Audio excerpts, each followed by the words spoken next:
ሃሚንግ ስፖርት በሀገራዊና ዓለም አቀፍ ስፖርታዊ ጉዳዮች ላይ የሚያተኩር ዝግጅት።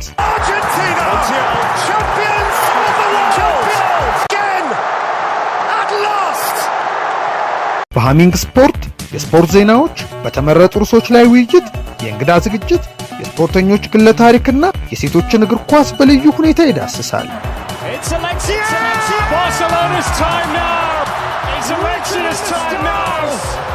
ሃሚንግ ስፖርት ስፖርትን ቀዳሚ ዘይቤ በማድረግ ስኬትን በተግባር እናረጋግጥ።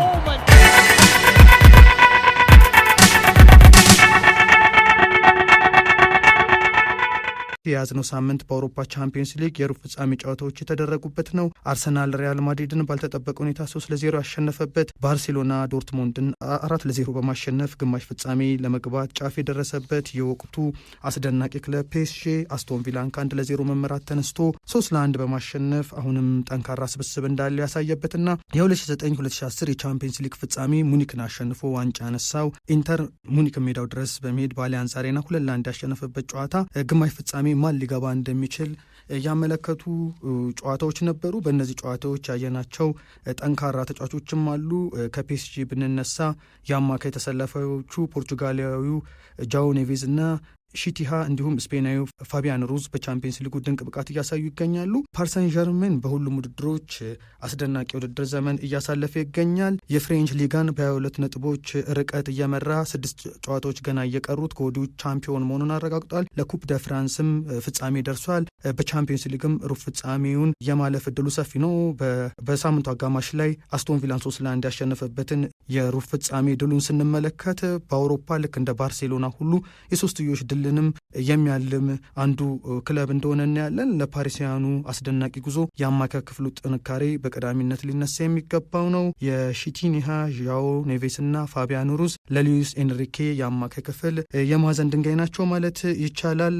የተቀሩትንም የቡድን ተጫዋቾች ከተመለከትን እንደዚሁ በጣም ጠንካራ ናቸው። በተከላካይ በአማካይና በአጥቂ ክፍል ከኳስ ጋር ያላቸው ሁኔታ፣ የቴክኒክ ልዕቀታቸው ይህንንም በ16 ጥሎ ማለፍ ውድድር ውስጥ የሊቨርፑልን ጠንካራ ፕሬስ በመቋቋምና ኳስ የማቀበል ጥራታቸው፣ ድፍረታቸው እንደዚሁም ደግሞ አለመደናገጣቸው፣ እርጋታቸውን ስንመለከት ምን ያህል ቡድኑ እንደ ቡድን እንደተዋቀረ እናያለን። ያለማቋረጥ መሮጥ፣ ታጋይነት፣ ሁሉንም አንድ ቡድን እንደ ቡድን የሚጫወትበትን መለያዎች ያሟላ ቡድን ነበር።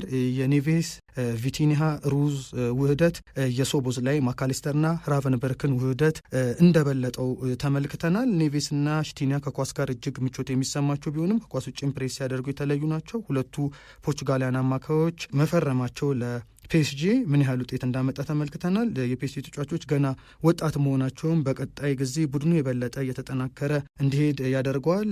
ስፔናዊ ሩዝ ብቻ 29 ዓመቱ ላይ ሲገኝ ሺቲኒ 25፣ ኔቬስ 20 እና ዛይር ኤምሪ 19 ዓመታቸው ላይ ይገኛሉ። እንግዲህ በዚህ ቡድን ውስጥ ደግሞ እንደ ኦስማን ዴምቤሌ ያለ አጥቂ፣ ጆርጂያዊ ኪቪቻ ካቫርስኪሊያ ይሄ በፊት ናፖሊ ጮት የነበረና ወደ ፒኤስጂ መጥቶ የተዘዋወረ ነው። ኒኮላስ ባርኮላ እና ኑኖ ሜንዴዝም ይገኛሉ። ኦስማን ዴምቤሌ ይሄ ባለተሰጥኦ ተጫዋች ከመቼውም ጊዜ በላይ እንግዲህ በሀገሩ ክለብ ፒኤስጂ ራሱን መልሶ ያደሰው ተጫዋች አለ። በፍሬንች ሊጋ በ26 ጨዋታዎች 21 ጎሎች አስቆጥሯል። 25 ከገባ በኋላ በሱ ደረጃ ብዙ የሊግ ጎል በአውሮፓ ያስቆጠረ ተጫዋች የለም። ሌላኛው በቻምፒየንስ ሊጉ ልናየው የሚገባው ነገር ግን በባርሴሎና በሩሲያ ዶርትሙንድ ጨዋታ በጉልበት ጉዳት ባለመሰለፉ የግራ ጉልበቱ ጉዳት አጋጥሞት ነው ያልተሰለፈው የዶርትሙንድ ተከላካይ ጀርመናዊው ኒኮ ሾልተርቤክ በቻምፒየንስ ሊጉ ያየነው አንዱ ምርጥ ተጫዋች ነበር። ያለ ምርጥ ተከላካዩ ባርሳ እንግዲህ አሸንፎታል ዶርትሙንድን። ኒኮ ሾልተርቤክ ከምርጥ ተከላካዩ ተርታ መመደብ የሚያስችል ብቃቶች ባለቤት ነው። የአየር ላይ ኳሶች መከላከል ላይ የተዋጣለት ነው። ይሄ ክሎቱ ጎሎችን ደጋግሞ እንዲያስቆጥርም አግዞታል። የተመጠኑ ረጃጅም ኳሶችን ወደፊት መጣል ላይም ድንቅ ነው። በቅርቡ እንኳን ለማል ተከላካይ ባልተለመደ መልኩ 2 አሲስቶችን ከማዕዘን ምት አመቻችቷል። 1-1 ከአጥቂ ጋር ሲገናኝም በጣም ጠንካራ ነው። በዚህ ላይ የዚህ የውድድር ዘመን ከምንጊዜውም በላቀ በወጥ ብቃት ልቆ የተገኘበት ነበር። አሁን ግን በመጨረሻዎቹ 2 ወራት ብሎም በክለብ ዓለም ዋንጫ ዶርትሞንድ ምርጡን ተከላካዩን አያገኝም። የሳምንቱ መጨረሻ የፍራይቡርግ ጨዋታ ላይ በቅጣት ምክንያት ባይሰለፈ እንግዲህ የነበረበት የግራ እግር የጉልበት ጉዳት መጠን ከታሰበውን በላይ ሆኖ ለረጅም ጊዜ ከሜዳ ርቆታል። በቀጣይ ሳምንትም የባርሴሎና የማጥቃት ተጫዋቾችን ለሚጋፈጡት ቢጫና ጥቁሮቹ ትልቅ እሱን ማጣታቸው አንዱ ክፍተት ነው። አምበሉ ኤምሪ ጃን የሾልተር ቤንክን ክፍተት ለመድፈን ወደ ተከላካይ ቦታ እንደሚመለስ ይጠበቃል። ይህ ማለት ከ2 ወራት በኋላ ለመጀመሪያ ጊዜ በፍራይቡርግ የተጫወተው ፊሊክስ ማቼና በጥር የውሰት ውሉን አቋርጦ ወደ ሲግናል ኢዱና የመለሱት ሳሊህ ኦስጃን ሊሸፍኑ ይችላሉ ይህንን ኒኮ ሾልተር ቤክ ትቶት ሄደውን ቦታ። ዶርትሞንድ እንግዲህ በነ ላሚን ያማል፣ ራፊናና ሮበርት ሌቫንዶቭስኪ የነዚህን 3 ተጫዋቾች ጥምረት ለመግታት አልቻለም። በእርግጥ የዚህም ተጫዋች አለመኖር አንዱ ክፍተት ነው። በመልሱም ጨዋታ ይሄ ክፍተት ስላለ ከመቼውም ጊዜ በላይ ራሱን አጠናክሮ መከላከል ይጠበቅበታል። ሌሎችም በቻምፒየንስ ሊጉ አስደናቂ የነበሩ ተጫዋቾች ነበሩ። የ36 ዓመቱ የባርሴሎና አጥቂ ሮበርት ሌቫንዶቭስኪ በ28 ጨዋታዎች 29 ጎሎች በማስቆጠር እድሜ ብቃቱን እንዳልቀነሰበት ታይቷል። በቦሩሲያ ዶርትሙንድ፣ በባየር ሙንሽን እንደዚሁም ደግሞ በባርሴሎና ድንቅ ብቃቱን እያሳየ ይገኛል። ብራዚላዊ ራፊና እንደዚሁ በቻምፒየንስ ሊጉ ባለፈው ዶርትሙንድ ላይ ያስቆጠረውን ጎል ጨምሮ እስከ ሩብ ፍጻሜው 12 ጎሎች አስቆጥሯል።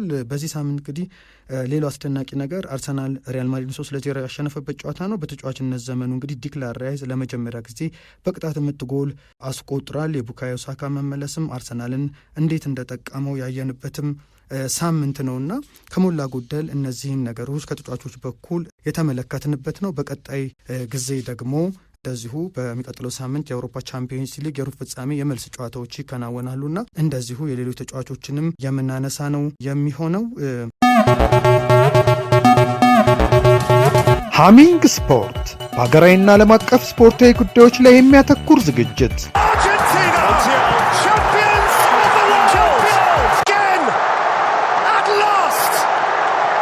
በሃሚንግ ስፖርት የስፖርት ዜናዎች፣ በተመረጡ ርዕሶች ላይ ውይይት፣ የእንግዳ ዝግጅት፣ የስፖርተኞች ግለ ታሪክና የሴቶችን እግር ኳስ በልዩ ሁኔታ ይዳስሳል።